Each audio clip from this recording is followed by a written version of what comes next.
What's going on, guys? Devplex here, and today I'm bringing you guys an updated 2024 Valorant Console Edition settings guide, tips and tricks, everything you guys need to know for this new upcoming game. It's not a new game, but it is new on console. My takeaways from this game is it's a bit different than PC, obviously, because it's a controller game. So I'm going to get you guys right. You guys climb the ranks, get to Radiant as fast as possible with all these settings. So first off, we're going to start with the map. I always like to have the map size at the maximum possible setting because you want to be able to see more of the map. So first off, that's what I would do, is make sure your map is 100% as big as possible. So secondly, your enemy highlight color, you change it to yellow 3 out of the 4 because the human eye see this color first, they'll see yellow. So if you want an advantage over your enemies, you want to be able to see them faster. So that's why I changed it to that. Other than that, go scroll down to content filter. I have corpses off. I would also suggest turning blood off as well. These are just visual things. That's just my opinion on it. It's less distracted seeing all these things floating around the map, so it's less distracting for you. That's what I suggest you do in that section. All right, so next we're gonna go over the controls, the layout. So my layout, from my take, currently I have everything basically just normal Valorant, except I have the crouch and the activate use switch. So now it's on the left joystick and the other one's on the right joystick. These are just things that I like to do. I don't crouch too often, so that's a bad habit. I'll explain later. Here are all my controls, basically I just said. Keep them all default.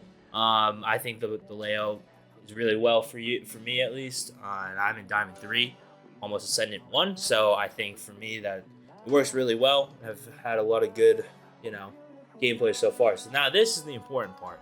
So you have to have your advanced sensitivity settings on, because if you just keep it at just a normal sensitivity, just all around, it's gonna really hurt your gameplay, especially when you get to higher elo.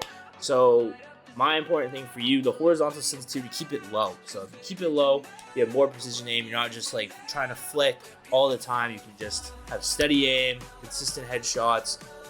Your vertical sensitivity, I would raise it a little bit higher, around 7, 8. Then you can be able to destroy gecko flashes or a Rhino flash, and then immediately come back down. Because usually people will throw it up in the air, so you can shoot it up, come straight back down. You still get good aim. Focus mode, big point. So if you don't know, focus mode is not a necessity in this game. Some people think if you don't hold L2 while you're shooting, you're not gonna be able to hit them. This is not true at all. All that does is it toggles your aim assist, and you get more precision gunplay. But for me, I rarely use focus that much, so I would keep that low though. If you're gonna do it for more long-range fights, you get that aim assist capability. Not as many people in high elos focus on it as much. It's more for just people who are trying to learn the game and get better aim. So for me, I don't use it too much. Also, an important thing, the sniper sensitivity, you can keep that at a 3 or 4. Usually you're going to be ADS down with the sniper. So if you want to be able to, move it to the side a little bit, but not too much, I suggest keeping it at 3 or 4, something around that. And your ADS, if you ADS, not ideal. I'll get into that later. ADS is not great, so I wouldn't really change that as much because you won't really need to do that. But yeah, keeping your sensitivity lower is better. It's definitely different than Call of Duty, I'd say, so it's something you're going to get used to. So for the rest, I would have it on hold. For me, holding it is definitely easier than toggling it. It helps you win gunfights better. Your base aim curve for all of them, I basically have them all on light. It kind of depends. If you want your base aim to be smooth, that also can help you. This is just for your aim assist and how strong it actually would be. I think it hurts you a lot more than it helps you. You just got to work on your aim a bit. But I think for me, I'd rather have it so I can just be able to do it on my own. All these other things are all just preference. I don't change them that much. I keep everything more the same in a way. Especially for this. One thing I would change in this, plant and defuse behavior, keep that on hold, because if you're gonna be defusing the spike. You don't want to just hold it down. If they decide to swing you, you want to have that on hold so you can jump off, pull your gun out again, and have your vibration off. Now this is important because vibration shakes your control every time you shoot or you get shot at, and honestly it hurts, it messes up your finger movement. You don't want that. So turn that off. A lot of inexperienced players will have that on and it hurts you a lot. Now the layout, you can either do Valorant or Tactician. Those are my two that I would suggest from the default profiles. Valorant is just kind of like their own Riot Games' own controls for the buttons. Traditional, it really does not carry over from Call of Duty to this game, so I wouldn't use that. So now, based off this, we're gonna go to the crosshairs. Now, crosshair is important because that's how you like be able to shoot as aim. I like this, just the stereotypical just cross. I think that's great. Not too big, not too small. I have it on Scion, so it doesn't counteract the yellow player, so you can see it clearly. This is I'm showing. You can just pause the video. You can see how to basically make my crosshair.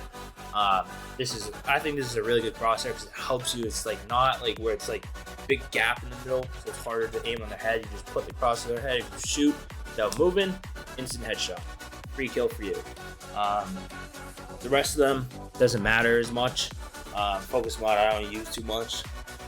Sometimes I will. You'll see it in gameplay that I've been kind of trying to use focus mode more, but the other crosshairs, sniper scope, you can change it the same color, have it red. I have it on red, but you can change it to whatever color you want.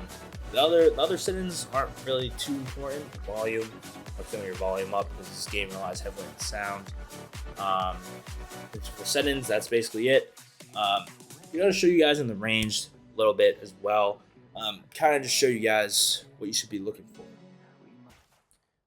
Alright, so next I'm going to show you guys basically what all these settings, kind of how they apply in the gameplay. So my suggestion for you, first kind of tip I would give you guys is before you go into comp, play a few warm-up games, play some Swift plays, play some TDM, play some Deathmatch, or just go into the range and practice. I also, you can do a combination of both.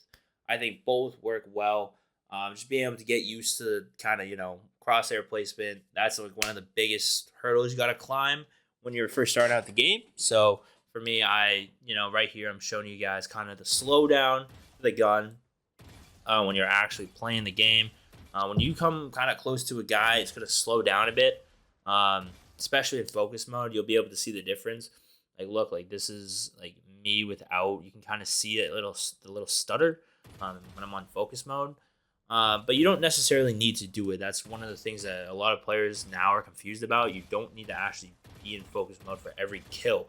And a lot of guys won't tell you that because, they think focus mode, oh, that's the only way to be able to get kills. That's not true at all. As you can see, like from this, focus mode does help. It toggles stronger aim assist.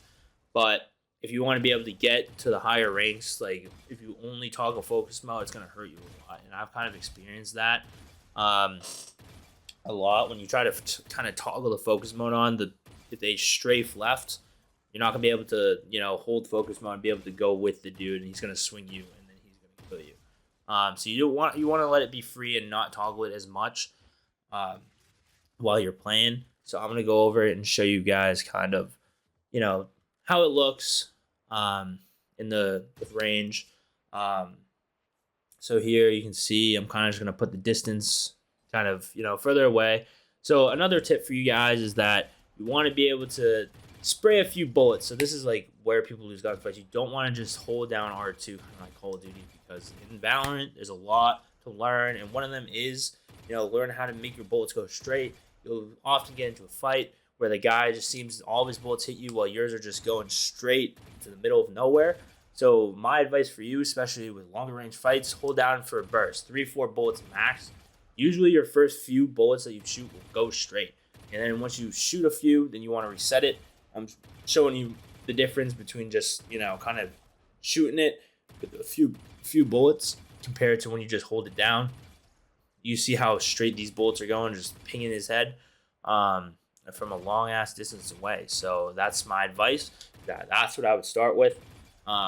Learning that, kind of when to spray and when to not. If they're right near you, that's a good time to spray.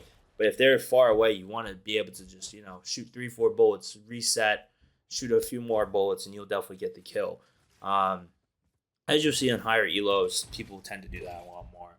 They kind of spray a few, and then they'll, if they have good crosshair placement, then they'll hit you in the head. So here I'm just kind of testing, kind of all the sensitivity and stuff. This is like a test you can do in the range. There's different settings to kind of, test your awareness, test your crosshair placement. For me, I was kind of messing around with it.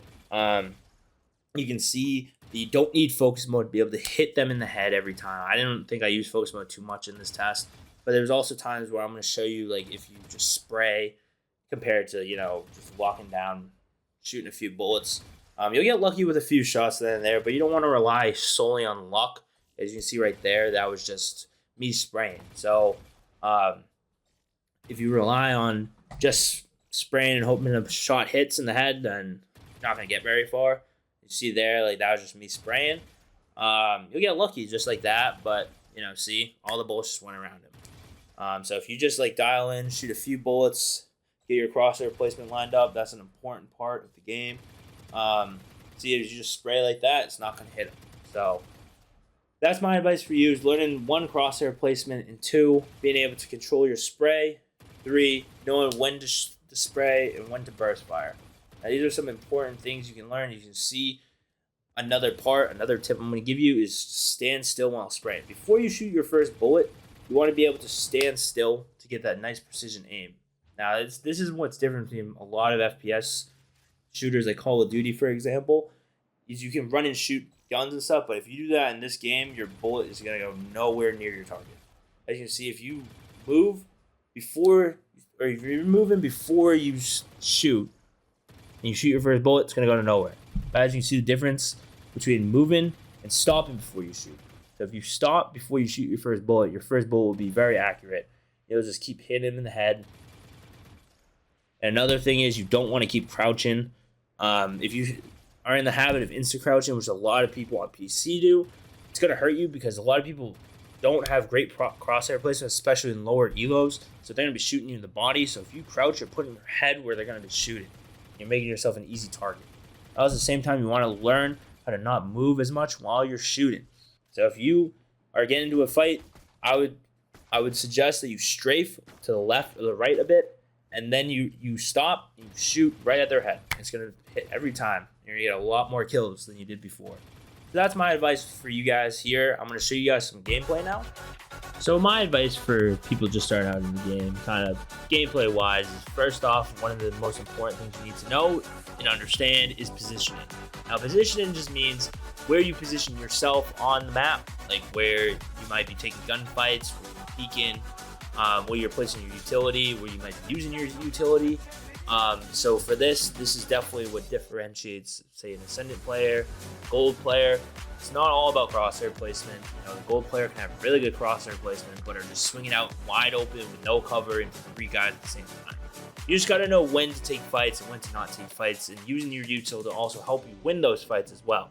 So if you're Phoenix and you have a flash, throwing around the flash and swinging off that flash, knowing there's only one person there, it's a smart fight to take. But if you're going to throw a flash, knowing that there's multiple people who have cover, who might not be affected by your flash, will hurt you, and you'll end up losing that fight. Now, learning in Valorant, the most important thing to do is take one-on-ones. Now, it does come down to gameplay, but if you follow the steps I gave you previously in this video, then you should have no problem winning fights one-on-one. You should have better crosshair placement. You'll be doing well, winning all your fights. Now, that's all Valorant is. It's coming down to 1v1s. And if you can win your 1v1s, then you'll be solid. And, if it's a 1v3 situation, taking it one person at a time is how you're going to win. You're not going to be able to swing all 3 of them at once. It's near impossible, especially with the restrictions of console. You can't just flick, say, with a mouse. You could before. Now you're just going to be getting, swung by 3 people at the same time. You're not going to. So my advice, be able to get yourself in a great position where you can afford to take one-on-one fights.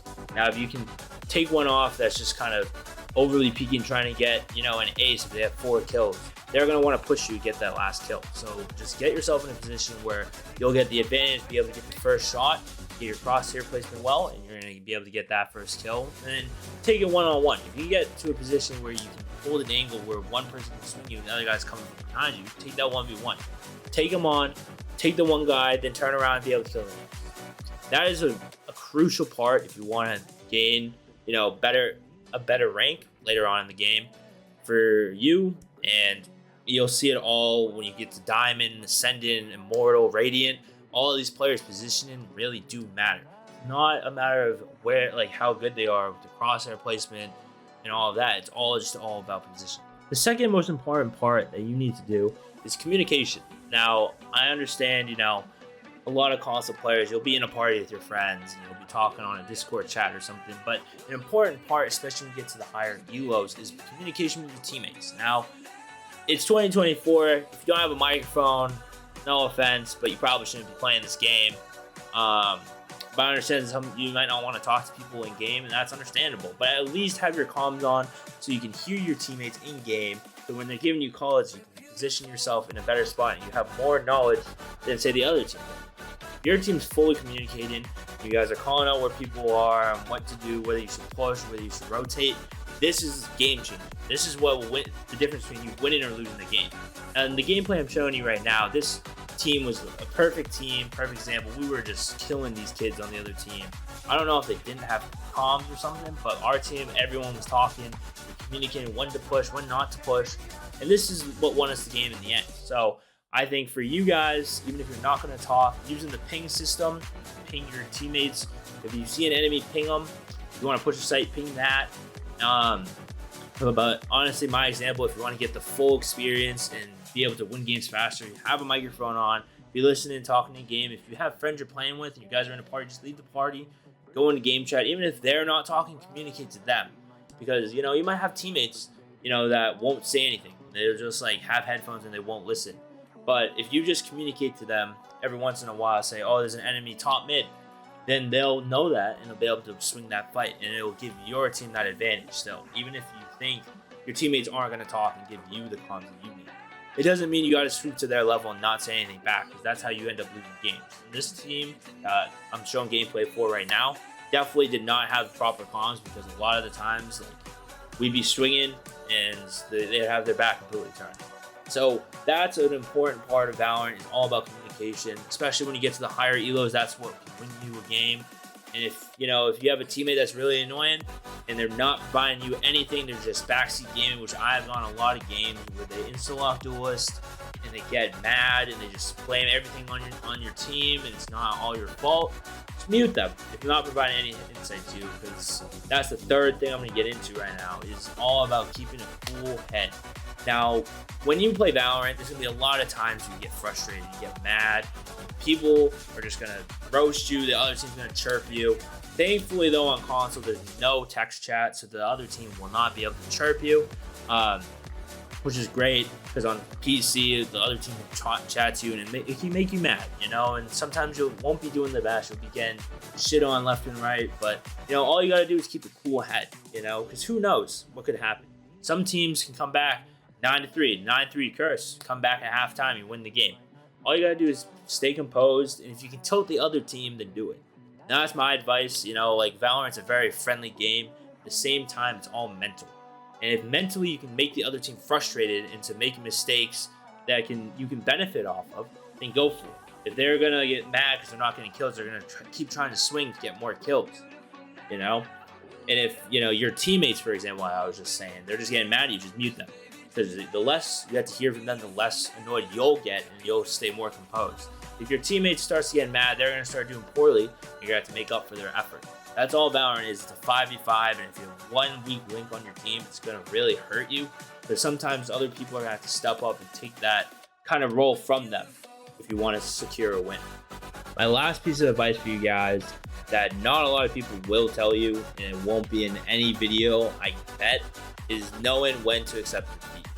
Now, I'm not saying if you lose the first, 6 rounds, forfeit. I'm saying when you are on just a losing streak for that night, you just lost 3-4 games in a row, you aren't playing well, you're just getting frustrated, just know you need to just get off it, because when you're playing kind of angry, like I said in my last point, you're not going to play well, and it's usually going to result in you get receiving more losses and losses. You keep losing RR, you're gonna lose your rank. So if you're just going on a losing streak for the night, just say, I'll come back tomorrow, I'll do better. That's a lot of the time I found myself, frustrated. And I say, oh, I just needed one more. It's kind of like gambling in a sense. But in this game, especially if you're losing a lot and you're not really playing with a good squad, or you have friends going to be on tomorrow you can play with, you just need to accept that, tonight's not the night. And you don't need to force yourself to play it, and a lot of the times in the result, you doing worse, you might as well just get off, call it quits, and come back the next day. Because if you just get mad, you get frustrated, and you just keep going, it's going to hurt you, and so you're going to lose motivation to grind. A lot of your motivation comes from wins. So if you're having a day where you're winning a lot, then continue doing that. But if not, then just call it quits and come back the next day. So that almost wraps up the video. As you guys have been seeing some clips, just kind of integrating what I've been kind of trying to say to you, playing with your team, all the simple things of just knowing position and all of that. And you guys have just seen some gameplay from this. And I honestly, I hope you guys learned something from this. I know a lot of you guys are new to the game, haven't played Valorant before. You might not have a PC. Maybe you played CSGO, which is kind of similar in a way. I'm going to do a more updated tutorial on abilities and characters in the future, so drop a like, sub now for more guys on Valorant console. I am streaming as well, kind of my progress as I hit Ascendant, Immortal, Radiant. So if you guys want to follow along, I give you guys more advice as well. And if there's more things that you guys kind of noticed throughout the game that I didn't cover, drop a comment. So other players will see that and they'll say, oh, I didn't know that, and it wasn't included in the video. So just include that as well in the comments. If you guys, are high elo players, kind of trying to help out the other players who just kind of started, feel free to drop the comment as well. So I hope you guys learned something. Tune in for a new tutorial probably next week, I would say. I'm working a lot this upcoming week through my internship, and it's also 4th of July, so I'm going down to my Cape House, gonna have a fun time then. So I'll hope to see you guys later. Appreciate all the support I've been getting on the streams recently, and I hope you guys learned something, and I hope you climb, and I see you in games and you just shit on me. You just take a dump. It's all over me from all the things I just taught you. So yeah, peace out, everyone. On my brain, I be Kurt Cobain.